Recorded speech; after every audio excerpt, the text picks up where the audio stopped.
Diesel ಸಿಗದೆ ನಿಂತಲ್ಲೇ ನಿಂತ borewell ಲಾರಿಗಳಿಗೆ ಹೆಚ್ಚಿನ ಪ್ರಮಾಣದ ಡೀಸೆಲ್ನ ಅವಶ್ಯಕತೆ ಇದೆ. ಬೆಲೆ ಏರಿಕೆ, ಡೀಸೆಲ್ ವ್ಯತ್ಯಯ, ಬೋರ್ವೆಲ್ ಲಾರಿ ಮಾಲೀಕರು ಪರದಾಡ್ತಾ ಇದ್ದಾರೆ. ಬೋರ್ವೆಲ್ ಲಾರಿಗಳ ಕೊರೆಯೋ ಯಂತ್ರದ ಬೆಲೆಯೂ ದುಬಾರಿಯಾಗಿದೆ. 3 ತಿಂಗಳಲ್ಲಿ ಕೊರೆಯೋ ಯಂತ್ರದ ದರ 75,000ಕ್ಕೆ ಏರಿಕೆ ಆಗಿದೆ. ಬೋರ್ವೆಲ್ ಲಾರಿ ಮಾಲೀಕರು ಹಾಗೂ ಕಾರ್ಮಿಕರ ಪ್ರತಿಭಟನೆ. ಒಂದ್ ಕಡೆ ಡೀಸೆಲ್ ಸಿಗ್ತಾ ಇಲ್ಲ, ಬೋರ್ವೆಲ್ ಕೊರೆಯೋ ಲಾರಿಗಳು ಮಾಲೀಕರು ಪರದಾಡ್ತಾ ಇದ್ದಾರೆ.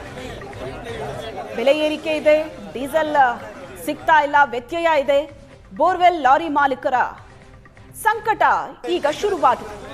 ಬೋರ್ವೆಲ್ ಲಾರಿಗಳನ್ನ ಕೊರೆಯೋ ಯಂತ್ರದ ಬೆಲೆ ಕೂಡ ದುಬಾರಿಯಾಗಿದೆ. 3 ತಿಂಗಳಲ್ಲಿ ಯಂತ್ರದ ಬೆಲೆ 75,000ಕ್ಕೆ ಏರಿಕೆ ಆಗಿದೆ.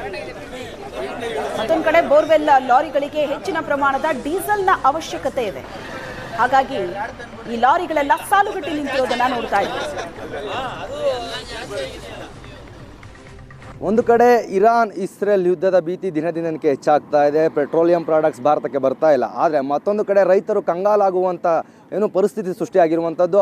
ಬೇಸಿಗೆ ಬಂತು ಅಂದ ತಕ್ಷಣ ಒಂದು ಕಡೆ ಬೋರ್ವೆಲ್ಗೆ ಮೊರೆ ಹೋಗ್ತಾರೆ. ಸಾಧಾರಣವಾಗಿ ಬೇಸಿಗೆಯಲ್ಲಿ ನೀರಿನ ಅಭಾವ ಹೆಚ್ಚಾಗ್ತಾ ಇದೆ. ಒಂದು ಕಡೆ ಬೋರ್ವೆಲ್ ಮೊರೆ ಹೋಗೋದ್ರಿಂದ ಅಧಿಕವಾಗಿ ಬೋರ್ವೆಲ್ಗಳಿಗೆ ಬೇಡಿಕೆ ಸೃಷ್ಟಿಯಾಗ್ತದೆ. ಆದರೆ ಒಂದು ಕಡೆ ಬೆಂಗಳೂರಿನಲ್ಲಿ ಬೋರ್ವೆಲ್, ಅದರಲ್ಲೂ ಪ್ರಮುಖವಾಗಿ ಬೋರ್ವೆಲಲ್ಲಿ ಬಿಟ್ ರೇಟ್ ಜಾಸ್ತಿ ಆಗ್ತಾಯಿದೆ ಅಂತ ಬೋರ್ವೆಲ್ ಸಂಘಟನೆಯವರು ಒಂದು ಕಡೆ ಒಕ್ಕೂಟವನ್ನು ಸೇರಿಕೊಂಡು ಪ್ರತಿಭಟನೆಯನ್ನು ಮಾಡ್ತಾ ಇದ್ದಾರೆ.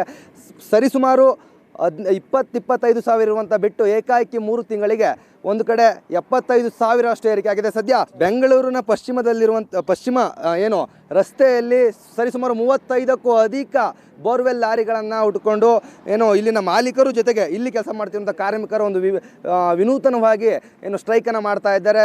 ಒಂದು ಕಡೆ ಸರ್ಕಾರಕ್ಕೆ ಮನವಿ ಸಹ ಸಲ್ಲಿಸ್ತಾ ಇದ್ದಾರೆ. ಅದ್ರ ಜೊತೆಗೆ ಗ್ರಾಹಕರು ಸಹ ಇದಕ್ಕೆ ಇವರ ಒಂದು ಬೇಡಿಕೆಯನ್ನು ಈಡೇರಿಸ್ಕೊಳ್ಬೇಕು. ಜೊತೆಗೆ ದಿಢೀರನಾಗೆ ರೇಟನ್ನು ಜಾಸ್ತಿ ಮಾಡಿದ್ರೆ ಗ್ರಾಹಕರಿಗೆ ತೊಂದರೆ ಆಗ್ತದೆ. ಆದರೆ ಆ ಮೂಲಕ ಈ ರೀತಿಯಾಗಿ ನಾವು ತಮಗೆ ರೇಟ್ ಜಾಸ್ತಿ ಯಾಕೆ ಆಗ್ತದೆ, ಬಿಟ್ ರೇಟ್ ಎಷ್ಟಿದೆ, ಈಗಿನ ಬಿಟ್ ರೇಟ್ ಎಷ್ಟಿದೆ, ಮೊದಲು ಬಿಟ್ ರೇಟ್ ಎಷ್ಟಾಗ್ತಾ ಇತ್ತು, ಏಕೆ ಬಿಟ್ ರೇಟ್ ಜಾಸ್ತಿ ಆಗ್ತಾ ಇದೆ. ಒಂದು ಕಡೆ ಚೀನಾದಿಂದ ಸ್ಟಾಕ್ ಬರಬೇಕಾಯಿತು, ಚೀನಾದಿಂದ ಕಾರ್ಬೈಡ್ ಬರ್ತಾ ಇಲ್ಲ. ಒಂದು ಕಡೆ EV ವಾಹನಗಳಿಗೆ ಈ ಒಂದು ಕಾರ್ಬೈಡ್ ಅಧಿಕವಾಗಿ ಬಳಕೆ ಮಾಡ್ತಾ ಇದ್ದಾರೆ.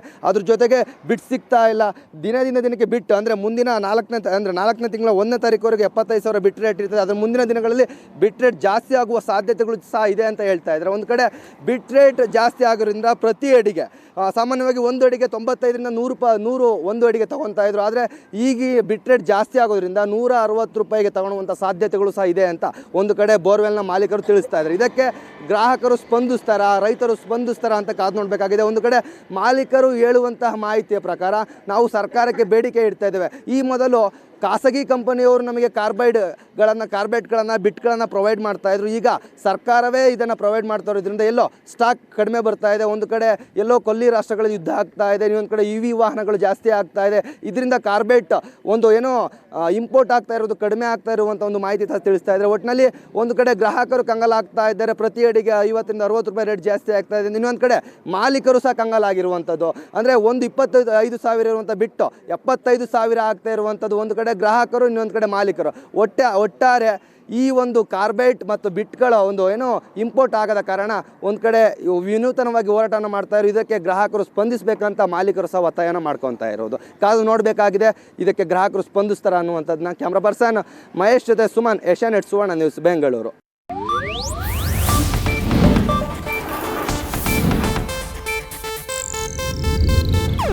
ಇದು ಏಷ್ಯಾನೆಟ್ ನ್ಯೂಸ್ ನೆಟ್ವರ್ಕ್ ಪ್ರಸ್ತುತಿ.